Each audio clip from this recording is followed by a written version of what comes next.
So we are changing the impeller on the water pump on this Mercruiser 5.0 MPI. First you need to loosen the timing belt here.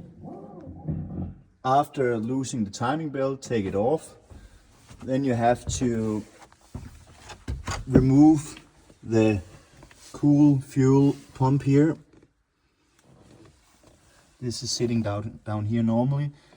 You'll just loosen the fuel hose here and then put it to the side, the cool fuel module there.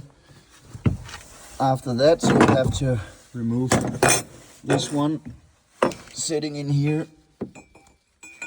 Remove this one. Then first remove the top hose. Then you got 3 bolts like this that is holding the water pump.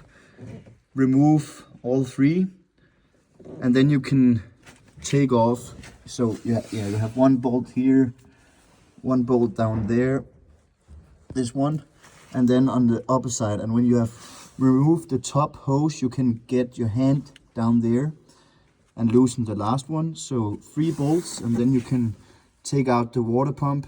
And on other videos you can see how to change the impeller.